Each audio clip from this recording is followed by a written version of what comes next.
আসসালামু আলাইকুম, আমি মোহাম্মদ ইসরাফিল খান। আমরা আজকে চলে এসেছি মাইক্রোসফট ওয়ার্ডের পরবর্তী ক্লাসে। আমরা আজকে যে বিষয়টা নিয়ে আলোচনা করব সেটা হচ্ছে ক্লিপবোর্ড। দেখুন, আমরা এখানে ক্লিপবোর্ড দেখতে পাচ্ছি। আমরা এই বিষয়টা নিয়ে আলোচনা করব। তাহলে চলুন আমরা শুরু করতে পারি। দেখুন, প্রথমে আমরা এখানে একটা সেন্টেন্স লিখব।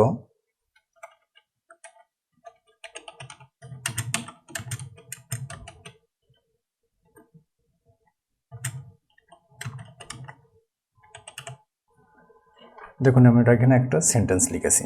এই সেন্টেন্সটারই ধরুন আমরা ক্লিপবোর্ডের এখানে ক্লিক করলাম।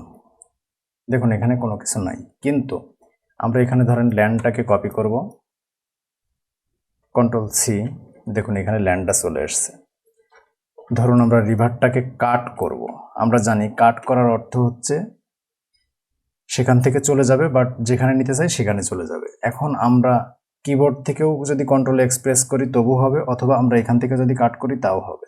ধরুন আমরা কন্ট্রোল এক্সপ্রেস করলাম, দেখুন এখান থেকে চলে গেছে কিন্তু এখানে চলে এসছে। এখন ধরুন ইজটাকে আমরা কপি করব, তাহলে আমরা কন্ট্রোল সি প্রেস করেও করতে পারবো, অথবা এখানে যদি আমরা এখন কপিতে ক্লিক করি তাহলে দেখুন এখানে ইজটা চলে এসছে।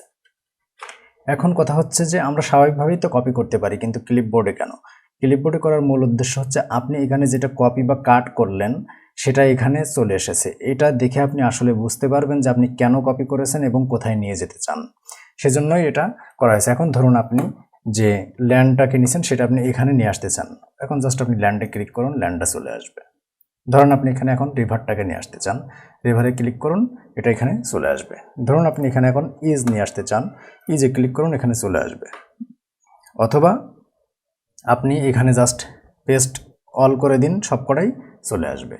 এখন ধরেন আমার সবগুলো এখানে নিয়ে আসা হয়ে গেছে, আমি ক্লিয়ার অল করে দিলাম, তার মানে এখানে যা আছে সেটা চলে যাবে। এখন এখানে স্বাভাবিক কপি এবং ক্লিপবোর্ডের কপির মধ্যে এটাই পার্থক্য যে আমরা এটা কোথায় নিয়ে যেতে চাই এবং কি কি কপি বা কাট করেছি সেটা পাশে চলে আসতেছে।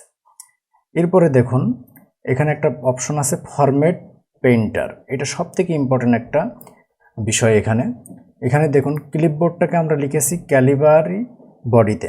দেখুন বাংলাদেশ লিখেছি, এটাও ক্যালিবারি বডিতে। সব ফন্টগুলাই এখানে সেম। এখন ধরুন ক্যালিবারি বডি আছে উপরে ফন্ট, বা নিচের ফন্টগুলোকে আমি চেঞ্জ করে দিলাম ভিন্ন ভিন্ন ফন্ট দিয়ে। ধরুন এটাকে আমি টাইম নিউ রোমান্সে নিলাম, এটাকে আমি জাস্ট অন্য আরেকটাতে নিলাম, যে কোনো একটা কিছু নিলাম। এখন আমি চাচ্ছি যে এখানে যে ফন্টটা আছে সেই একই ফন্টে এটা নিয়ে যাব। তাহলে কি করব? আমরা যেটা থেকে নিতে চাই, ধরুন এটাই আমরা করতে চাই, এটাকে মার্ক করলাম, ফরম্যাট পেইন্টারে ক্লিক করবেন, করে যেটাকে আপনি আবার ক্যালিবার বডিতে নিতে চান সেটাতে ক্লিক করুন। দেখুন এটা এখন সেম হয়ে গেছে। তাহলে ক্যালিবার বডি যেটা সেটা এখানে চলে এসছে। তাহলে ফরম্যাট পেইন্টারের মূলত কাজটা কি? ফরম্যাট পেইন্টারের মূলত কাজ হচ্ছে আপনি যেটাকে নিতে চান, অর্থাৎ যেটা থেকে আপনি করতে চান, যেমন এটা ক্যালিবার বডি, উপরেরটা আপনি করতে চাচ্ছেন, নিচেরটা যেটাই হোক সেটা উপরের যে ফরম্যাট সেই ফরম্যাটে চলে আসবে। তাহলে আপনি পূর্ণ ওইটাই পাবেন এবং যেভাবে করা আছে সেটাই পাবেন। যেমন এখানে ধরেন ফন্ট কালারটা করা ছিল সেটাও চলে আসছে। এখন যদি আপনি টোটালটা মার্ক করতেন তাহলে কি হতো? এখন ধরুন আপনি এখান থেকে আবার ফরম্যাট পেইন্টারে যাবেন, যে টোটালটা আপনি মার্ক করে দিয়ে দিলেন, দেখুন টোটালটা চলে এসছে। ঠিক এইভাবে ফরম্যাট পেইন্টারের কাজ।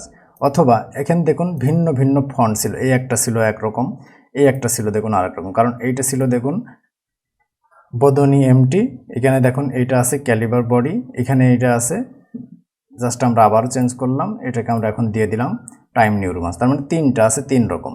এই তিন রকমকে আপনি একবারে একরকম করতে পারবেন।